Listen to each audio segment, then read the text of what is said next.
तो स्टूडेंट आज हम पढ़ेंगे बूथ्स एल्गोरिथम फॉर मल्टीप्लिकेशन, जो कि COA का टॉपिक है, जो कि बहुत ज़्यादा इम्पॉर्टेंट है RGPP के एग्जामिनेशंस के लिए। सबसे पहले वो एल्गोरिथम जो स्टार्ट होगी स्टार्ट से, then first step is initialization. Initialization में हम लोग क्या करेंगे, एक्यूमुलेटर की वैल्यू 0 सेट कर देंगे।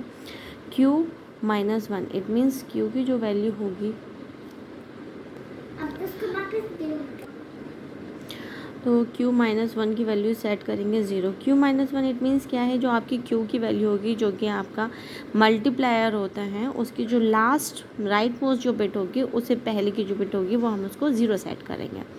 Count is equals to n। n it means count का मतलब ये है कि जितने भी नंबर ऑफ बिट रजिस्टर आप यूज़ करने वाले हैं किसी भी नंबर के बाइनरी रिप्रेजेंटेशन के लिए, वो रजिस्टर की वैल्यूज़ होती है ये n, जो कि 1 बाय 1 करके डिक्रीज होते जाती है। m is the multiplicand and q is the multiplier. Suppose that अगर हमने लिखा हुआ है 3 into 5, it means first number जो है वो आपका मल्टीप्लिकेंट होगा, इट मीन्स m होगा, और सेकेंड नंबर जो होगा वो आपका मल्टीप्लायर होगा, मतलब सेकेंड नंबर जो है आपका q होगा। ठीक है, यहाँ पे इस केस में आपका 3 आपका m है और 5 आपका q है। ओके, नाउ हम नेक्स्ट स्टेप पे आएंगे, जिसमें हम लोग चेक करेंगे कि जो Q0 मतलब कि Q का जो राइट मोस्ट पोजीशन है, Q का जो राइट मोस्ट बिट है, और -1 Q-1, इन ये दोनों बिट हम चेक करेंगे। ये दोनों बिट अगर 1 0 हुई, मतलब कि Q-1 की जो वैल्यू है वो 0 हुई, और Q0 मतलब Q की जो राइट मोस्ट बिट की वैल्यू है वो 1 हुई, तो उस समय हम ऑपरेशन जो परफॉर्म करेंगे वो AC is equals to AC minus M होगा। ओके, और अगर 0 1 हुई, it means AC is equals to AC plus M होगा।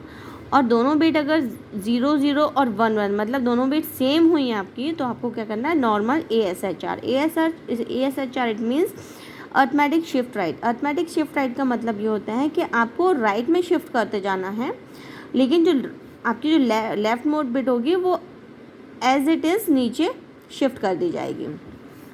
ओके, देन उसके बाद में आपको काउंट n-1 कर देना है। जैसे सपोज दैट काउंट पहले आपका 4 चल रहा था, देन आप नेक्स्ट पोजीशन में जब आएंगे तो काउंट इज इक्वल्स टू 3 हो जाएगा आपका। देन उसके बाद आप देखोगे, चेक करोगे, कंडीशन है काउंट इज इक्वल्स टू 0 अगर है तो आपका एल्गोरिदम एंड हो जाएगा, और अगर 0 नहीं है तो वापस आप वही सेम प्रोसीजर फॉलो करेंगे। Q0 और -1 की वैल्यूज बिट को चेक करेंगे। अगर 1 0 है तो AC is equals to AC minus M आ जाएगा, और 0 1 है तो AC equals to AC plus M आ जाएगा। ओके, इसी तरीके से आपकी ये बूथ एल्गोरिथम कंटिन्यू रहती है जब तक कि काउंट इज इक्वल्स टू 0 नहीं हो जाता आपका। देन यहाँ पे आपके 4 केस होते हैं। 4 केस मतलब 4 केस कैसे होंगे आपके, M into Q it means both are positive, तो रिजल्ट आपका जो आएगा पॉजिटिव आएगा। सेकेंड केस इज M जो है आपका वो निगेटिव में है, एंड Q आपका जो है पॉजिटिव में, तो रिजल्ट आपका जो है निगेटिव में आएगा। एंड थर्ड केस है आपका जब M आपका पॉजिटिव है और Q आपका निगेटिव है, इट मीन्स रिजल्ट आपका निगेटिव में आएगा।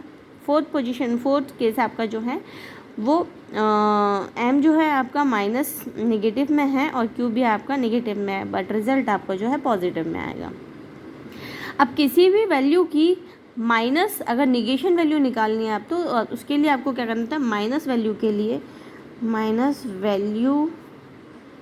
के लिए हमको क्या करना पड़ेगा, वैल्यू का 2's कॉम्प्लीमेंट देखना पड़ेगा।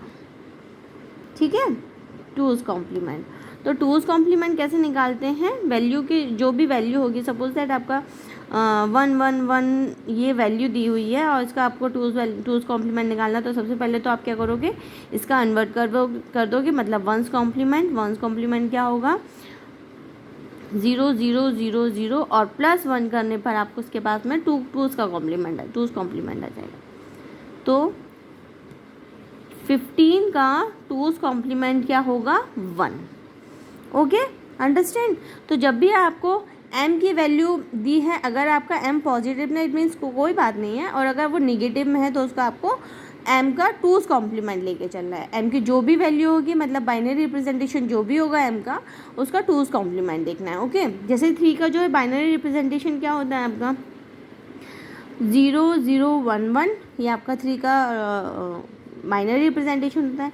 अब इसका ये हो गया आपका m, यदि तो माइनस m की वैल्यू क्या होगी आपके पास में यहाँ पे 1100 प्लस 1 दैट इज़ 1011।